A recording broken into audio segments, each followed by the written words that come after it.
we'll go ahead and get started here this morning.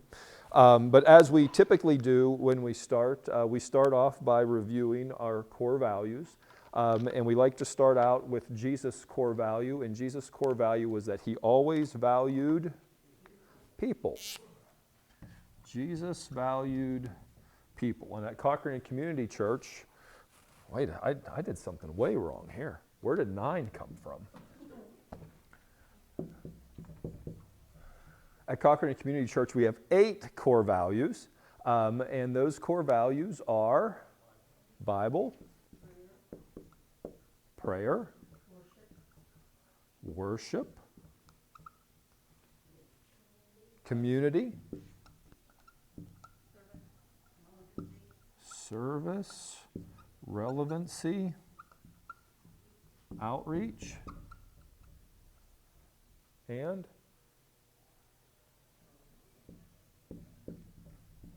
stewardship. There you go. Good job. And in this group, we have a couple of core values. Those core values, I might add a third one. The third one I might add today is warmth. I want us to stay warm, although I see Denise is warm back there.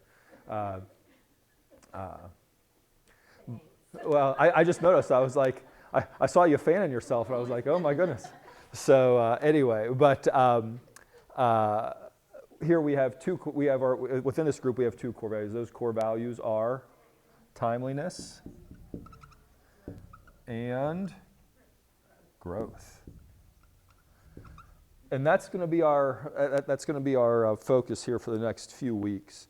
In the next couple of weeks, we're really going to be looking at some different growth principles with the new year. Did anybody? I know many of you took a word for the year. I don't know if you have forgotten that already, but just let me remind you of your word for the year. But did any of you make resolutions? New Year's resolutions? Anybody go down that road? Nobody? Oh, okay. All right. I was going to say, because a lot of people have given up on those already. But a lot of times those New Year's resolutions involve growing in some way, right? Growing in strength or stamina or organization or whatever. So that's where we are. Next week, we are going to look at the law of the mirror. The week after that, you're going to have a guest teacher. I don't know what that guest teacher is teaching on yet, but just know that we will be meeting, but this one is TBA. And then the week after that, we're going to look at the law of reflection. So that's the next couple of weeks that we have to look at. So let's get into our lesson today. Our lesson today is going to be on the topic of awareness. I'll tell you, I'll just start this now. By show of hands, how many of you know what your purpose in life is? Wow, okay, couple. Yeah. So some of us want to know what our, that's a challenge. Right? And that's what we're going to be looking at. We're going to be looking at today. I'm going to try to help you. I've shared with you before, if you don't know what your purpose is, I can tell you what your purpose is. Your purpose right now is to find your purpose. I mean, it doesn't get much more scientific than that, right? That's like we're going to go to the moon with thoughts like that today. But if you don't know what your purpose is, we're going to start to look at that a little bit today. We want to raise your awareness around that today. As we go through this study, it's probably going to be about a 12-week study when it's all said and done. But our cornerstone verse for this is Luke 2:52. This is the story of Jesus being left in the temple, and his mom and dad come back to find him. And whenever they come back, he's teaching all the scholars in the temple. And the chapter 2, Luke chapter 2, ends with this verse. It says, "And Jesus grew in wisdom and stature and in favor with God and man." Jesus had to grow, and you know what? We need to grow too. We need to grow too. So just as a quick recap, what have we looked at before? We've talked before about how growth doesn't just happen. You got to be intentional about growing. But we've also looked at, last week whenever we met, being intentional is one thing, but if you're just intentional occasionally, you're not going to get very far, right? We talked about if you want to grow, it not only has to be intentional, it has to be consistent. We got to keep doing it and doing it and doing it and doing it, right? And we talked about how there's some times when it may not seem like there's a whole lot happening. And then there's some times whenever a lot's happening, right? But we need to be consistent with that. Today we're going to take the next step. So now we're learning that to grow we need to be intentional. We're learning that we need to be consistent. But how should you grow? In what ways should you grow? That's sort of the next question that comes to mind, and that's what we're going to look at here today as we study the law of awareness. Now, I realize that there is the possibility of me creating confusion because I've given you this framework of the 7 levels of awareness, which I think is very helpful. This is going to be much separate from that. I'm not going to mix those things together. But the law of awareness states that you must know yourself to grow yourself.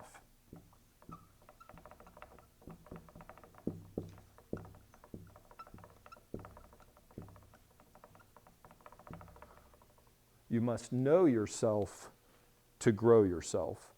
And this is such an important law for us to follow, right? It's an important law for us to follow because awareness considers where you've been, right? We'll call that experience. It involves where you are right now, right? And some of you are here but not here right now because of your interests. Scott's here. I'm going to pick on you, Scott. You show up for a day, I'll pick on you. Scott's here, but there's part of him that may not be here because he's thinking about a football game in Buffalo, right? You know, that's your interest, right? Some of you are here, but you're not here because you're thinking, like, I can be here but not here because I had to take my son back to school today. Does that make sense? That's something that's on my mind, right? And we all have them. And sometimes those interests are really, really intense, and they're long-term, and sometimes they're short-term. Right? Sometimes they're very, very narrow in focus. So we have where we've been, we have where we are, but it's also where are we going to go? Where are you going to go from here, right? So we have these different things that we need to consider, and where we're going to go is going to depend on your skills and your talents and your giftedness, right? What are those things that you're good at? Because those things that you're good at, that's going to take you to whatever that next thing is in life, right? So if we're going to grow, we must know where where we are in addition to where we want to go, right? So I'm going to suggest to you that there are, let me do it this way. There are going to be 3 groups of people I want you to consider. And I'm going to ask you to which of these groups do you think you're in? So the first group of people, group number 1, they have no idea where they want to go. Like if I said, what do you want to be when you grow up? Some of you may not know what you want to be when you grow up, right? And I've had conversations like that with people in my own family, right? Now, the next group of people, they have an idea. They have an idea of where to go, but they have no action. They're not doing anything about it, right? So this is where I want to go, but I ain't doing anything about it, right? Now, I hope that doesn't describe you. Unfortunately, I know somebody that it does describe or has described a lot, right? So there's that group. There's group number 3, which they know and they go, right? They know where they're trying to go, and they're doing something to get there, right? Those are sort of the directions that we have with this. Now, do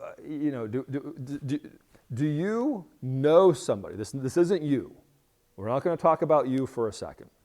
But do you happen to have anybody come to mind that would be in this group number 1? Oh, I expected more hands to go up. I figured we all knew people that have no idea where they're looking to go, right? Now, sometimes that person that has no idea gets a little bit closer than somebody you know, if you know what I mean, right? Sometimes that's us, right? But then there's also this group of people that have an idea, but they're not taking it. You have anybody that keeps telling you about all the wonderful things they're going to do? Oh, you know somebody like that? Lots of hands going up for that, right? Well, then what about the folks that know what they're to do, and they're doing something about it? Unfortunately, that's a smaller portion. I'm happy that you know some of those folks, right? That's good. But I would ask you, what do you think the difference is between number 1 and number 2 on this list? What's the difference between this? It's this idea, and I'm going to put this, I'm going to use a different word. I'm going to suggest to you that the difference between that is this word, purpose. Purpose, right? So let me ask you, don't raise your hand for this, but do you know your purpose? Do you know your purpose? You see, I've come to realize that there's many people that have no clue as to their purpose in life. And I'll give you this phrase. This is a phrase that hurts. You may want to write it down for those of you who are note takers. But here's the phrase, and it can be a very intimidating phrase. Behavior never lies. Behavior never lies. I want to read my Bible, but I don't. My behavior never lies. I want to get in shape, but you guys know what my diet is, right? Cinnamon rolls, Ruffles, and a bottle of Coke, right? My behavior never lies. And that's true for all of us, right? Scripture records many stories of people who come face to face with their purpose. They come face to face with their purpose, and some of them resist that purpose. And some of them pursue their purpose. Let's just take a little survey. If we were to go through the book of Genesis, when you get to Genesis chapter 6, I believe it is, we're introduced to this guy named Noah. Noah has an encounter with God. God gives him a purpose. What does Noah do? Noah follows. If you turn a couple of pages, we're introduced to this guy named Abraham. Abraham has this encounter with God. God gives him a purpose. What does Abraham do? He follows. He says, I know what I'm supposed to do, and I'm going to go do it. Now, there's some rough patches. Be rough patches living in a boat for a year, right? There'd be some challenges with that. If you turn ahead a couple more pages, you'll be introduced to the story of this guy named Moses. Moses has an encounter with God at the burning bush. He's given a purpose. And what does Moses do? Moses resists, right? He's like, surely there is somebody better than me to do this. Surely, God, surely there's somebody that you know, but Moses resists, right? He eventually gets to the point where he follows timidly to begin with. It's like, all right, I don't see Moses being real confident in some of those first steps that he took, right? I don't know what your picture of that is, but I want to share with you this story of Gideon. And you've probably heard the story. We're going to look at Judges chapter 6. I'm going to read the chapter here for you, especially in case if you're not real familiar. But the story of Gideon goes over, I believe, 3 chapters in the book of Judges. And Book of Judges is just always a fun book to read because every chapter pretty much starts the same, and it starts like this. Judges chapter 6, verse 1. The Israelites did evil in the eyes of the Lord. Things go wrong, right? And for 7 years, he gave them into the hands of the Midianites. Because the power of Midian was so oppressive, the Israelites prepared shelters for themselves in mountain clefts, caves, and strongholds. Whenever the Israelites planted their crops, the Midianites, Amalekites, and other eastern people invaded the country. They camped on the land and ruined the crops all the way to Gaza and did not spare a living thing for Israel, neither sheep nor cattle nor donkeys. They came up with their livestock and their tents like swarms of locusts. It was impossible to count them or their camels. They invaded the land to ravage it. Midian so impoverished the Israelites that they cried out to the Lord for help. When the Israelites cried out to the Lord because of Midian, he sent them a prophet who said, "This is what the Lord, the God of Israel, says. I brought you up out of Egypt, out of the land of slavery. I rescued you from the hands of the Egyptians, and I delivered you from the hands of all your oppressors.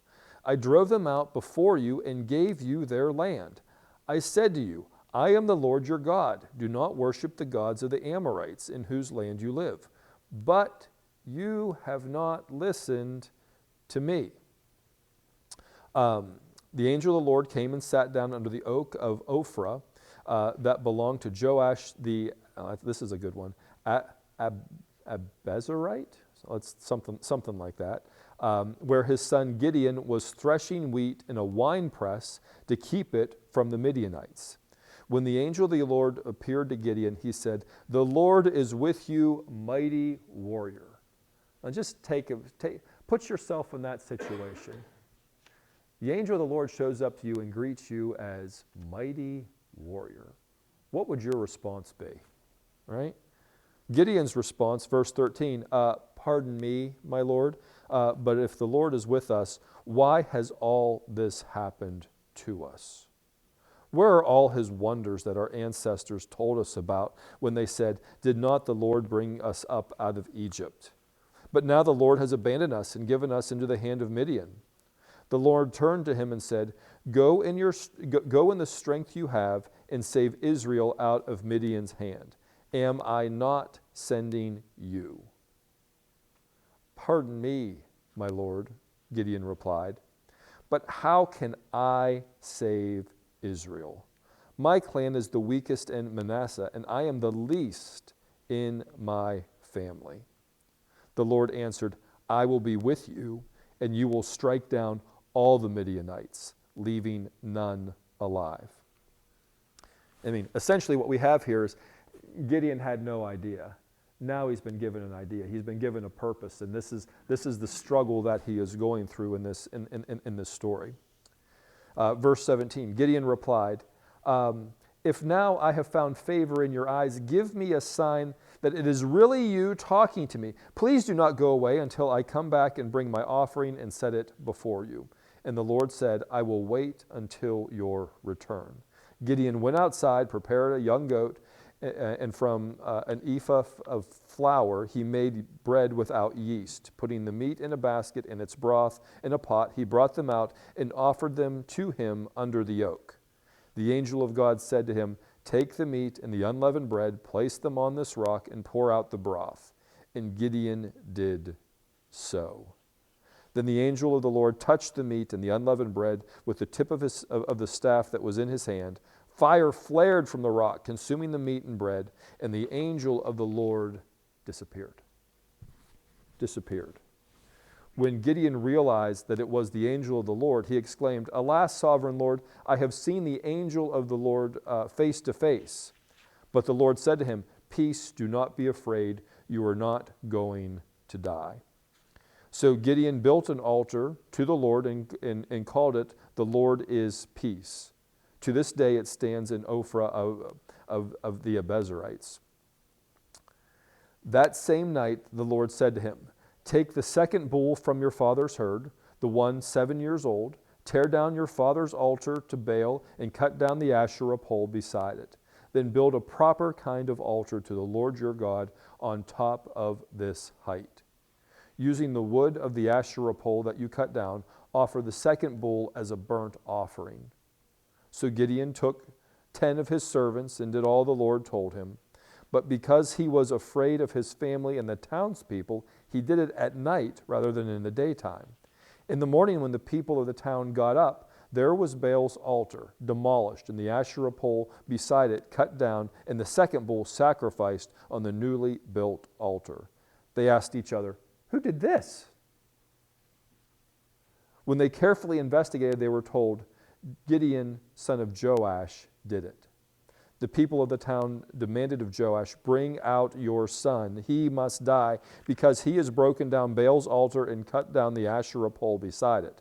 But Joash replied to the hostile crowd around him, "Are you going to plead Baal's cause? Are you trying to save him? Whoever fights for him shall be put to death by morning. If Baal really is a god, he can defend himself when someone breaks down his altar." So because Gideon broke down Baal's altar, they gave him the name Jerub-Baal that day, saying, "Let Baal contend with him."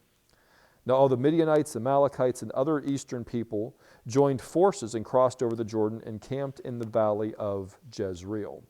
Then the Spirit of the Lord came to Gideon and blew a trumpet, summoning the Abiezrites to follow him.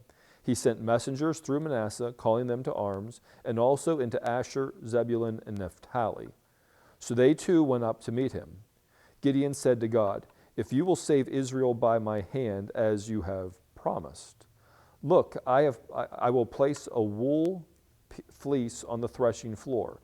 If there is only dew on the fleece and all around the ground is dry, then I will know that you will save Israel by my hand, as you said." And that is what happened. Gideon rose early the next day. He squeezed the fleece and wrung out the dew, a bowl full of water. Then Gideon said to God, "Do not be angry with me, but let me make just one more request. Allow me one more test with the fleece, but this time make the fleece dry and the ground be covered with dew." That night God did so. Only the fleece was dry, only the ground was covered with dew. Now you've probably heard that story before, the story of the call of Gideon and Gideon's fleece. And there's part of Gideon who takes this invitation of purpose, and he's a little bit timid. He's a little bit cautious, right? Go tear down the Asherah pole. And he's a little bit cautious. So what's he do? He does it at night. And God tells Gideon, "Hey, you're going to get rid of all these Midianites." And he says, "I'm the weakest there is." I don't know about you. I've had that conversation. I've had a conversation like that with God. "Jess, I have something for you to do." Like, surely there's got to be somebody more competent than me.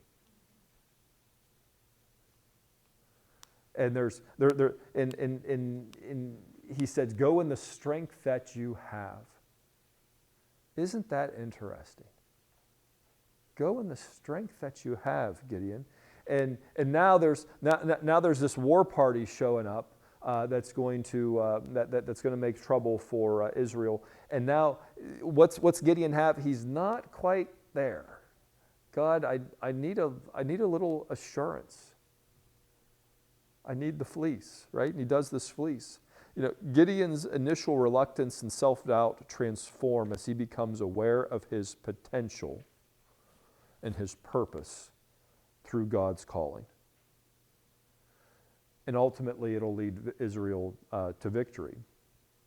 Now, we can find other examples where God has called people, right? There's some people that took the call and sort of ran with it, right? If you trace the story of David, right? When you think of the story of David, we're first introduced to David, and what happens in the first story that we get David?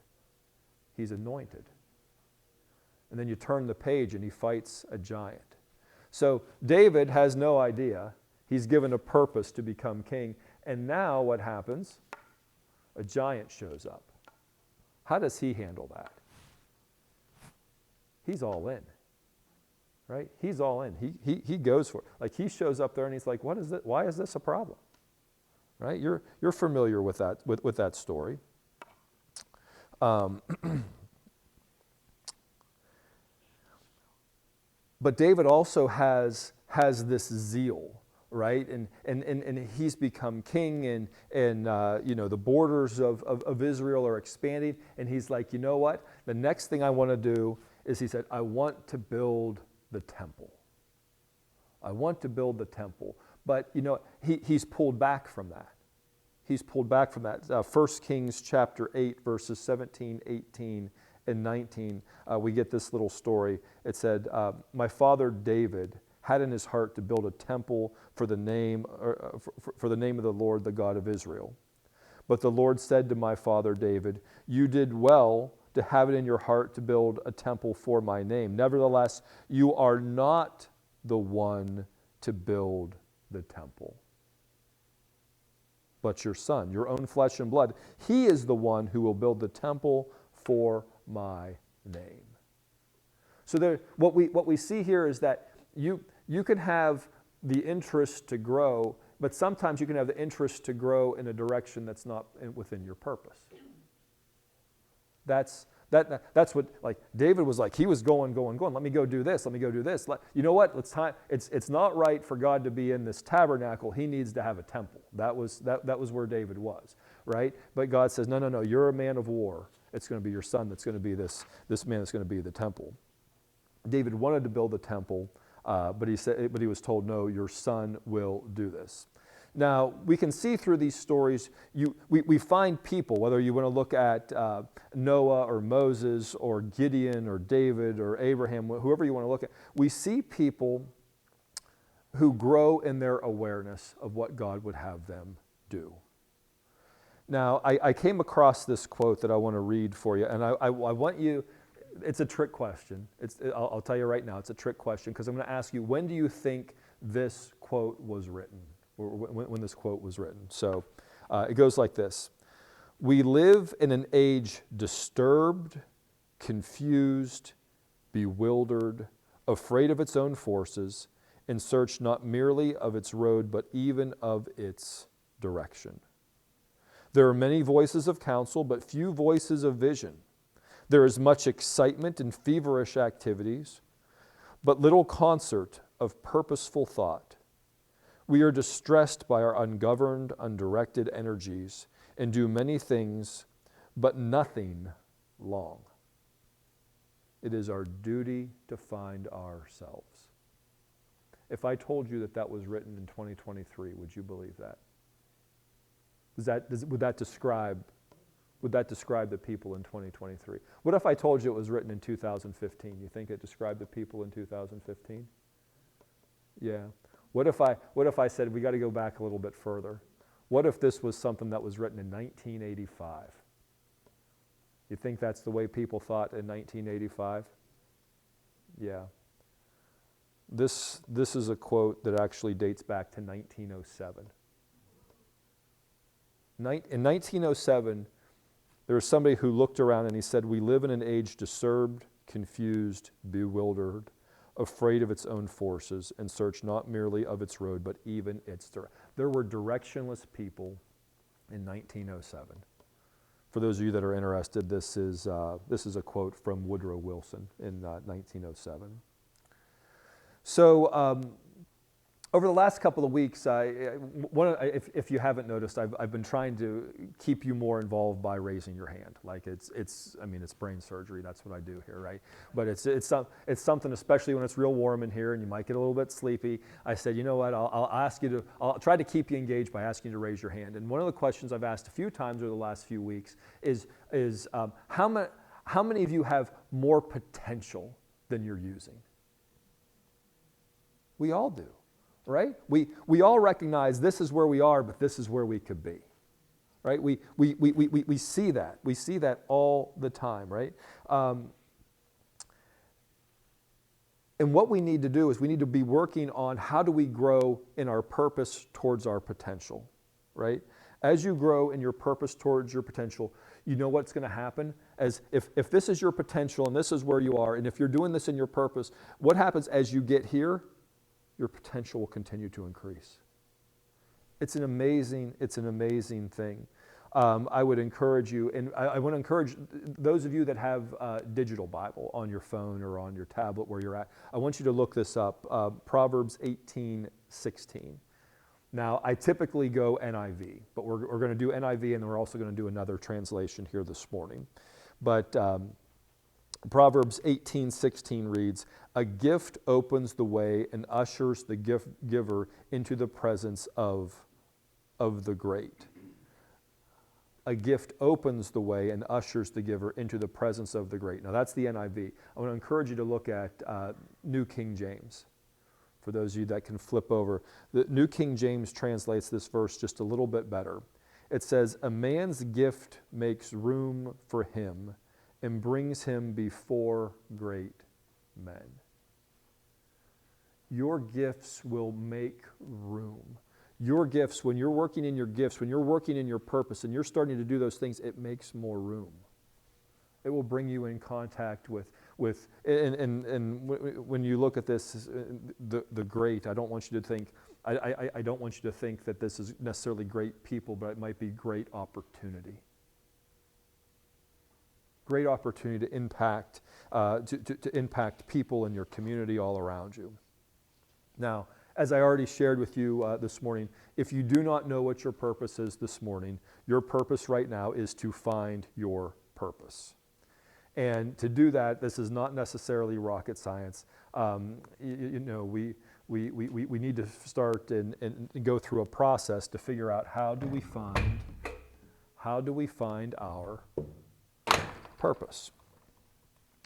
So,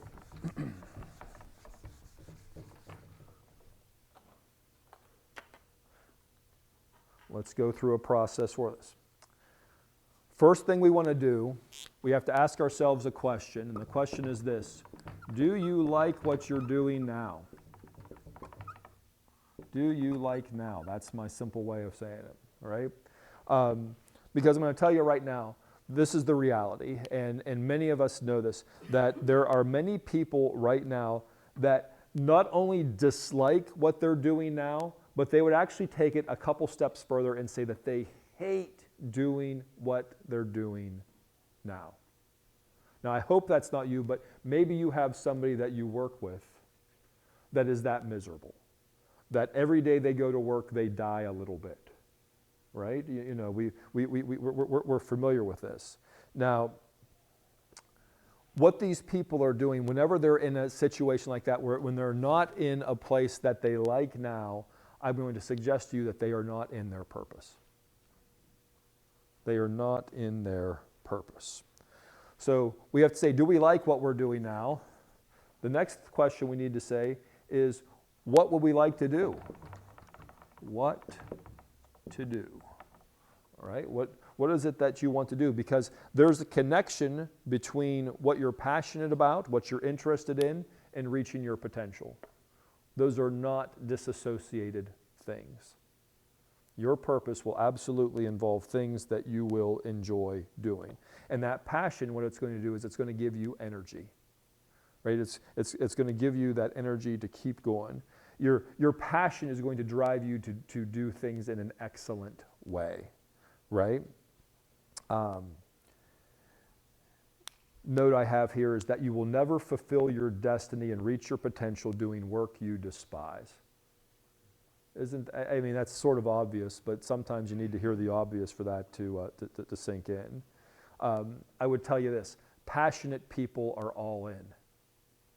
They are all in, and I think many of you have heard my little micro lesson of 99% in, right? People who are all in, they're 100% in. You people here this morning are 100% in. I was toying with the idea of being 99% in this morning because whenever I woke up, I heard the wind blowing and it was cold. Was it cold at your house this morning? It was that cold kept some people from coming here this morning. I have no doubt of that. That cold, that knowing that cold was coming, actually some people to go south this week. Right? Right? I'm I'll pick on Trace, but I'm also picking on Bob. You know, Bob shows up here and he's like, "Oh, I got to go to Florida in January." Like, that must be tough on you, Bob, right? You know, are you all in? When you're passionate, you're all in on those things. You know, what are the things that you do? What are those things that you do that time just flies? You're doing it and all of a sudden, 3 hours, 6 hours. We all have things like that, don't we? I cannot believe that, wow, where did the day go? Where did the day go? Like those are clues, right? I have, now on the other end, there's things that we get ourselves involved with and the time almost goes backwards, right? Like it doesn't move very fast at all, right? And so we all have those things. There's, Patrick Lencioni describes it this way. He says, there's some things that we do that are in our working genius, and the things that we just love to do, we could do it all day, right? There's some things that we do that are in our working competence, which we can do it, we're okay at it, and whatever. But he said there's also some things that we do that are in our working frustration, that whenever you're asked to do this, it's just like agony. It is agony. For me, it's filling out expense reports. Oh, like there's got to be some better use of my time than filling out an expense report. And some people love expense reports. They love to make sure that they're filled out correctly. They love to give them back to me when I don't fill them out correctly. Like, you know, I'm sure, like, God gives all sorts of purposes, and somebody's purpose is to make sure expense reports are filled out, right? You know, those are some things that I've learned over the years. The next question is, are you able to do it? Able to do, right? So like, I would love to be a professional athlete, but I can be passionate about being a professional athlete. However, this doesn't do professional athletic things, right? That's the reality. So we need to match. We need to be realistic of this. You know, and this is where our awareness comes in. We need to recognize the difference between the things that we like and the things that we are good at. Right? There's a difference. There's things that we would like to do for sure, but we will lack the ability to do some of those things. I would love to be able to play the piano. I would love to be able to do that. I can barely do, I can play with one finger, yo-ho, a pirate's life for me, and that's it. Like that's about the extent that I can do on a piano. You know, put a second finger on that, it's a disaster, right? But if we're going to power this, the fourth thing we need to ask about is why. Why is it that you want to do it? Why is it that you want to do this thing? This is a powerful question. You know, a lot of people get up every day and go to work and they don't really know why. And there's a lot of people that get up and go to work because, oh, this is what everybody else does. This is what you're supposed to do. Right? This is just what. Knowing why you want to do something gives you strength and it gives you resilience whenever you face challenges and setbacks.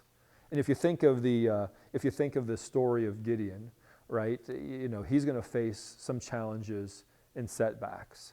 Like there's part of him that he's going through this. The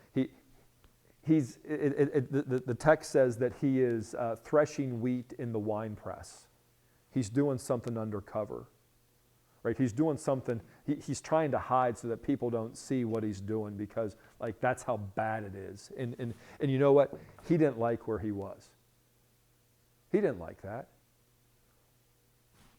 And what is it that needs to be done? Well, the Midianites need to be kicked out. He knows that.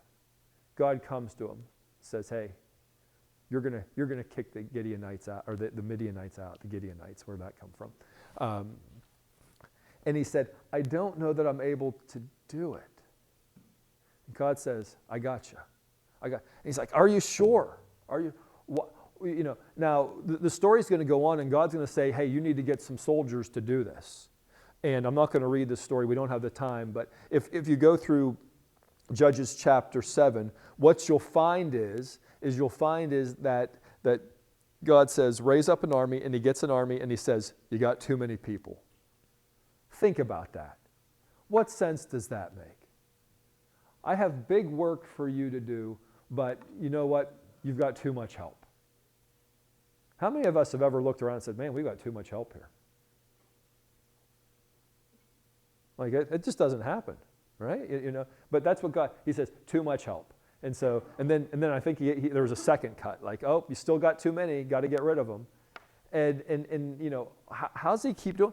There's part of this where getting the Midianites out of Israel, that's an important thing. That's an important thing. It's not right for all these things to be going on. And because he has these things, he knows what to do so that he can get what he wants. He knows that he has to follow God's instruction so that these things can come to pass. You'll become aware of the steps that you need to take, and you'll take them, right? Now, one of the things that our awareness is going to do is that it's going to point out that, you know what, you're actually doing something that's not taking you in the right direction.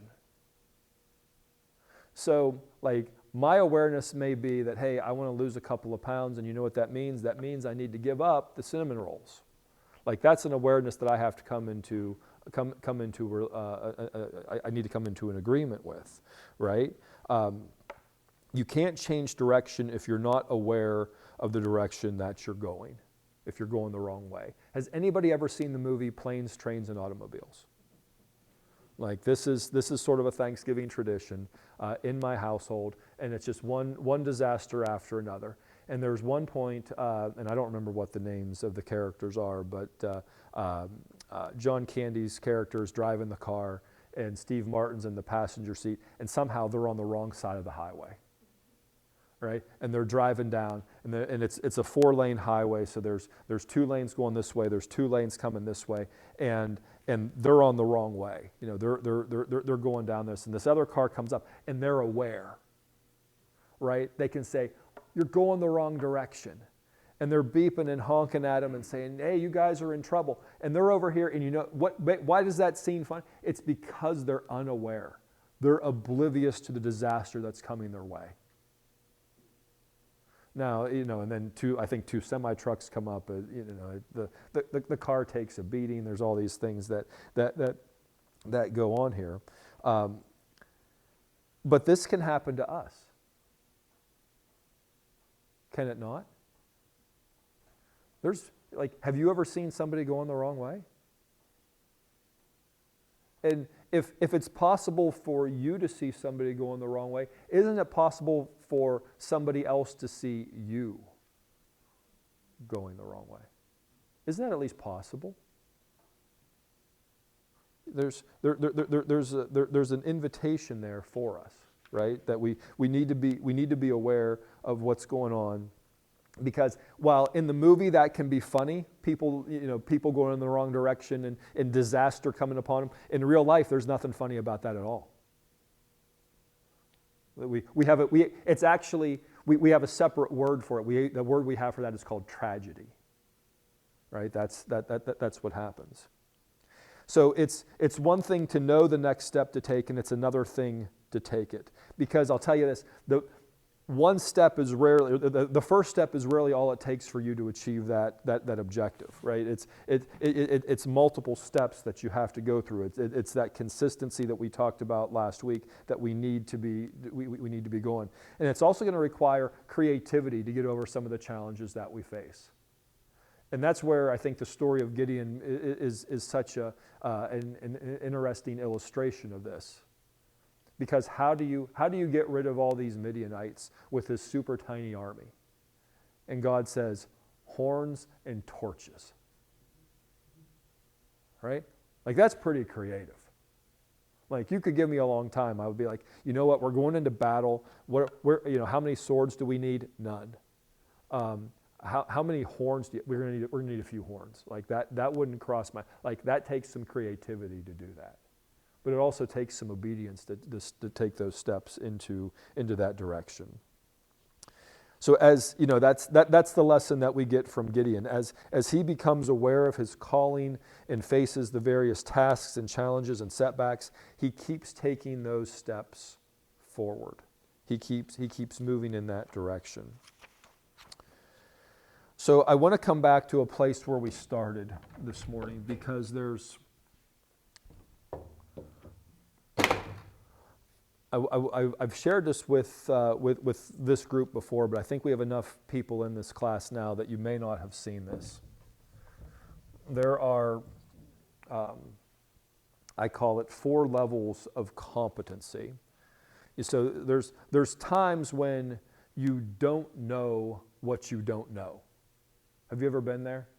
Like, oblivious. I remember one day my boss came in and he's like, well, there's certain things that we're dealing with here that we don't know what we don't know. And I thought that was the dumbest thing ever. Turns out it's like a genius thing, right? Because there's times where we are unconscious and we are incompetent. We don't know how bad we are at something, right? But as we start to move down this pathway, we have no idea, we get an idea. At this point, it changes us from being unconscious, we now become conscious, incompetent.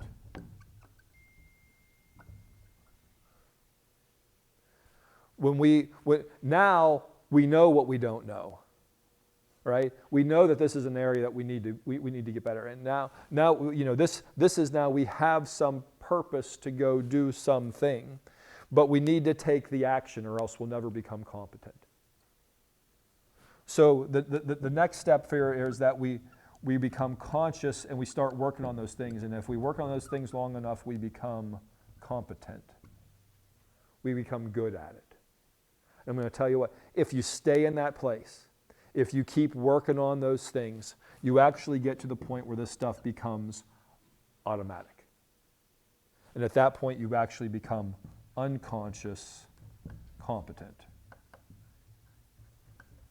You're so good you can do it with your eyes closed.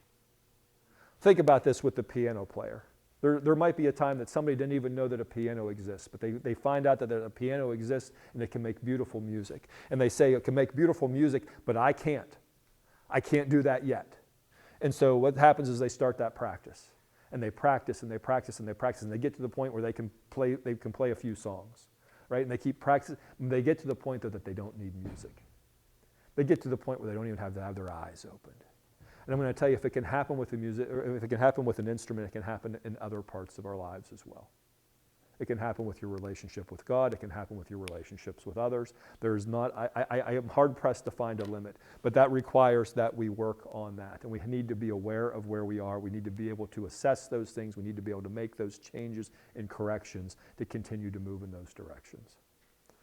So that is what I have prepared for you this morning, right? The law of awareness, which says we must know ourselves to grow ourselves. And as I typically do, I will close with 3 letters, ACT. In case anybody's wondering, that's Trace. She apparently woke up and now she's texting me. Yes, that's sarcasm. But ACT, based on what we have shared here this morning, is there something that you've learned? Is there some action you can take? Is there some change that you will make? And is there something that you learned today that you can share with somebody else, that you can teach them for your sake and theirs? And that's what I have for you this morning. So as we typically do, I'll stop this.